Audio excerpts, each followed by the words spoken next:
Así trabajó Jacob por Raquel 7 años y le parecieron como pocos días porque la amaba. Estudiemos juntos Génesis capítulo 29.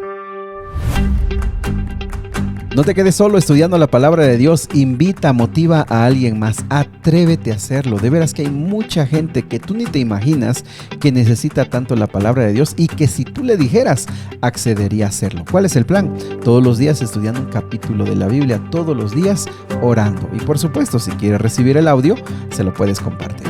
Vamos al capítulo de hoy. El capítulo de hoy básicamente son tragedias familiares y donde vemos la mano de Dios. Dice el versículo número 1 que Jacob siguió su camino y llegó a la tierra de los orientales. ¿Cómo llegó hasta ese lugar? En primer lugar, acuérdate de esto, caminó más de 700 kilómetros, una distancia muy grande. Pero no solamente llega cansado, llega roto del corazón. Traicionó a su papá. Engañó, mejor dicho, engañó a su papá, engañó a su hermano. Su hermano lo quiere matar. De hecho, por eso viene para acá, huyendo de que no lo vayan a matar. Pero también hay algo muy triste, mis amigos. Dejó a la mujer más importante hasta ese momento, su mamá. Y que acuérdate, no la va a volver a ver. No la va a ver. Pero algo que también entristece, y si te puedes identificar, creo que es muy fácil, llega sin dinero. No tiene nada, porque como salió huyendo y como su padre vive, él no puede tener herencia. Hace 100 años vino el criado Eliezer a buscar a Rebeca, ¿te acuerdas? A su mamá. Y su criado traía camellos, traía piezas de plata, piezas de oro, traía vestidos, bueno, traía todo. Él llega sin nada. Y sobre todo algo, llega con 77 años, no es un niño. Comparado a las edades actuales, él tendría como unos 45 años. Ya no era un niño, no era un jovencito, ya es maduro. Se entiende que por razones importantes había reservado o había retardado su casamiento. Pero sobre todo, mis amigos, creo que algo importante de aprender es que él llega con un pacto y un voto a Jehová. ¿Te acuerdas? Ayer lo leímos. Jehová le dijo, yo te voy a bendecir, voy a estar contigo, no tengas temor. Y él hizo un pacto con Dios. Es muy importante esto. ¿Por qué? Porque aquí vemos un nuevo comienzo para Jacob. Y cuando tú por la vida, por las tragedias y las dificultades de la vida, vas a tener nuevos comienzos, tenlos con Cristo Jesús. Tómate de la mano de Dios cuando tengas que comenzar de nuevo. Y por supuesto que si no vas a comenzar de nuevo, de todos modos, tómate de la mano del Señor. Atrévete a vivir esos nuevos comienzos con la ayuda de Dios. Pero también no te olvides, Jacob viene con un compromiso con Jehová, pero eso no implica que él ha dejado sus tendencias, sus traumas emocionales, sus heridas. No, él trae todo eso. Todo eso vendrá cambiando poco a poco. ¿Y por qué te lo digo? Porque muchas veces hay gente que viene a Cristo, viene a la iglesia, se bautiza y a veces pasan 1, 2, 3 meses, 5 meses y dice es que mi vida no ha cambiado, yo sigo con problemas familiares, mi esposa no me entiende, mi trabajo no progresa. Amigos, muchas veces nos metimos en problemas media vida y queremos que Dios con una varita mágica las arregle. No, estás con Cristo, le perteneces a Cristo, estás en un pacto con Él.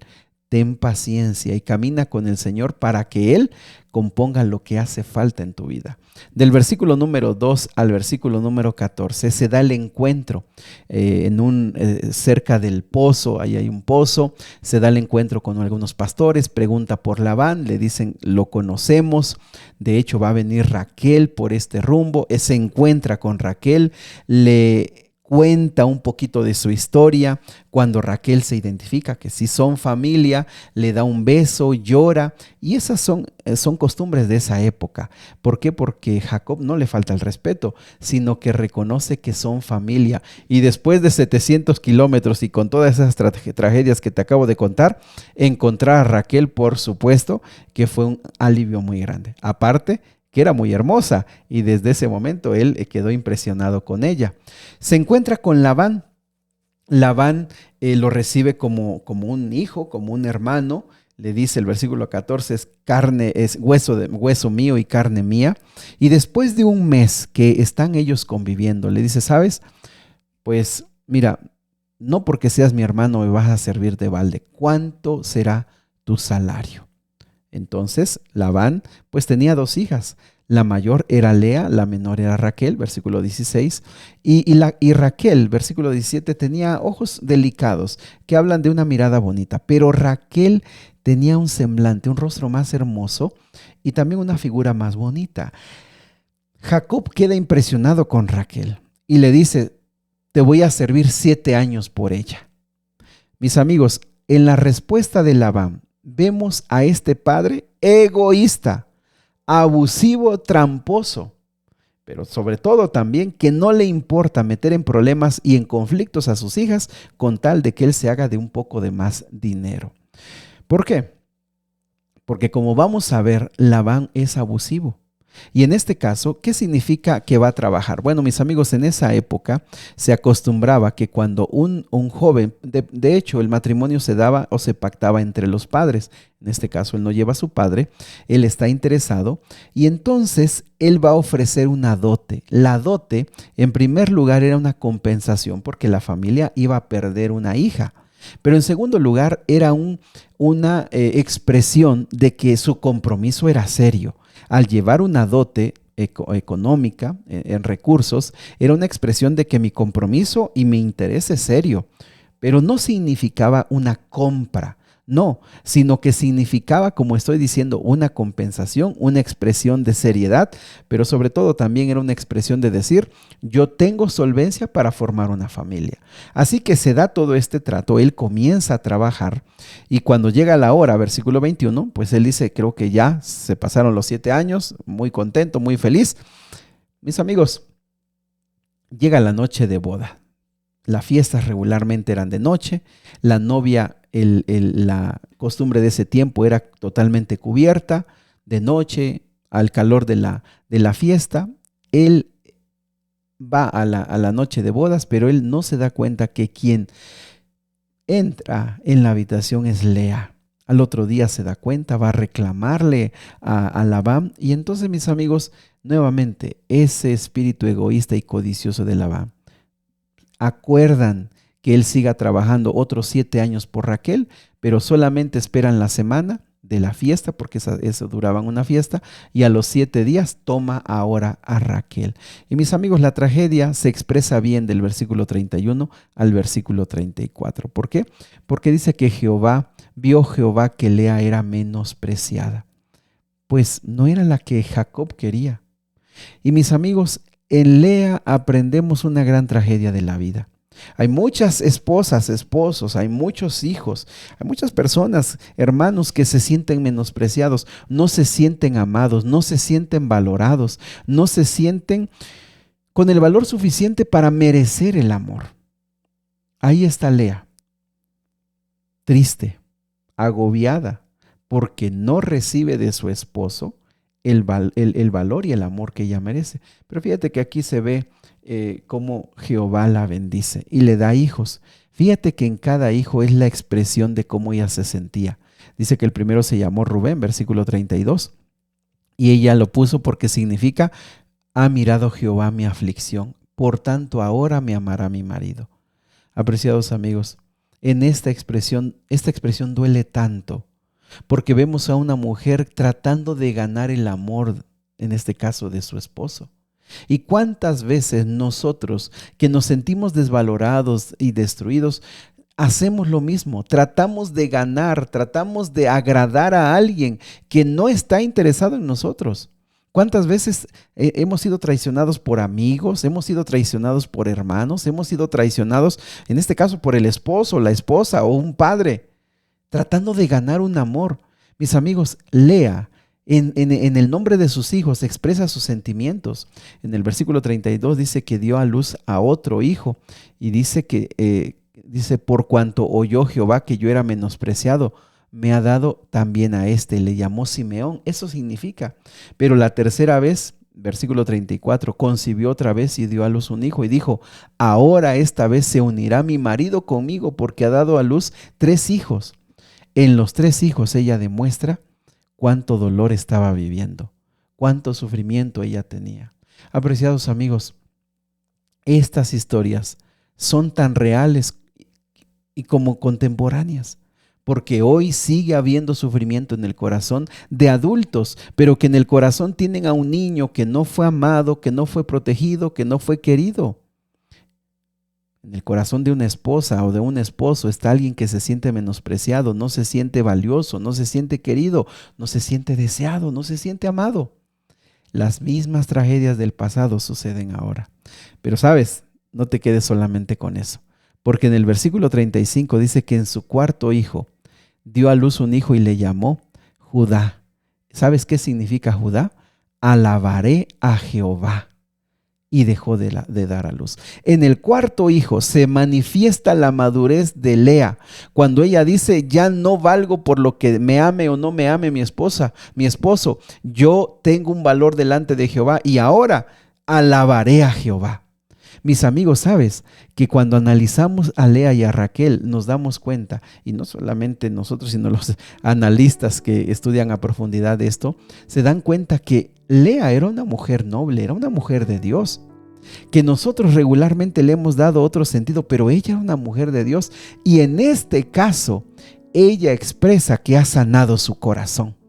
Ha sanado su corazón y dice, ya no necesito más que alguien me acredite, que alguien diga que yo valgo, que alguien me dé un valor. No, en Jehová he encontrado mi valor, en Jehová he encontrado mi gozo.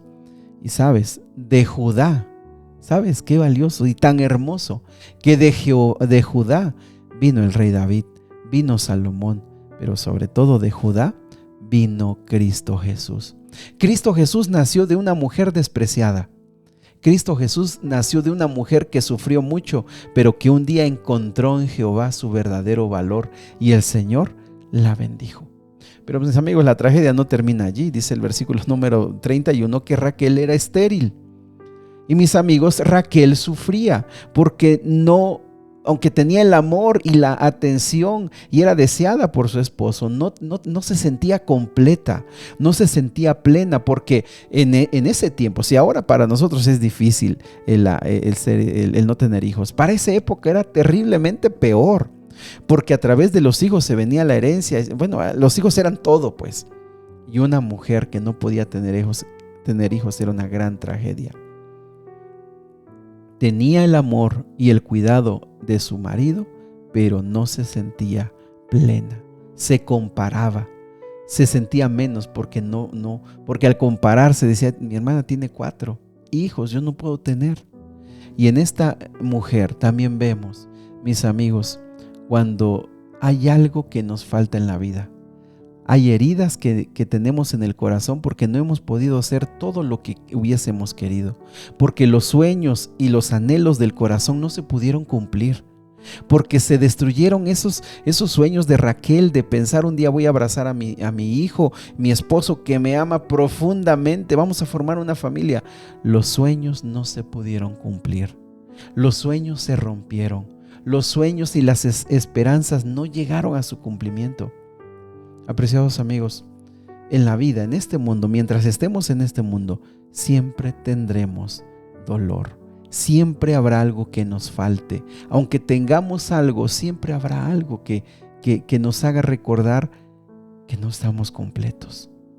Pero mis amigos, la tristeza de Jacob repite el mismo patrón que sus padres. Recuerda, su papá amaba a Esaú, su mamá lo amaba a él. Y él está repitiendo el mismo patrón. Él tiene a una mujer favorita y a una mujer que desprecia. Él está repitiendo las mismas costumbres del pasado. Él no pudo arreglar el pasado. Llegó aquí, se embarcó en una relación sin haber arreglado aquello y ahora está haciendo sufrir a otras personas. ¿Qué culpa tenía Lea? ¿Qué culpa tenía Raquel? Apreciados amigos, nosotros, aunque seamos hombres y mujeres de Dios, si no aprendemos a reconciliar nuestro pasado y a ponerlo en las manos de Dios, lo podemos volver a repetir aunque nosotros amemos a Cristo Jesús. Jehová está en esto, Jehová está aquí, pero las realidades de las tragedias humanas también están presentes. Querido Padre Celestial, hay tanto que pensar en la vida de estas dos mujeres, de este padre Labán y de Jacob. Hay muchas cosas en las que nosotros nos identificamos. Hay muchas Seguramente alguien siente que esta historia es su historia. Pero Padre, esta mañana ponemos nuestras peticiones en tus manos, ponemos nuestra vida en tus manos y te decimos, sana nuestra vida, sana nuestras heridas, sana nuestro corazón y sé tú nuestro gozo, sé tú nuestra alegría, sé tú nuestra recompensa. Te lo pedimos, Señor, en el nombre de Jesús. Amén. Que Dios te bendiga. Sigue abriendo tu corazón al Señor. El Señor quiere escucharte.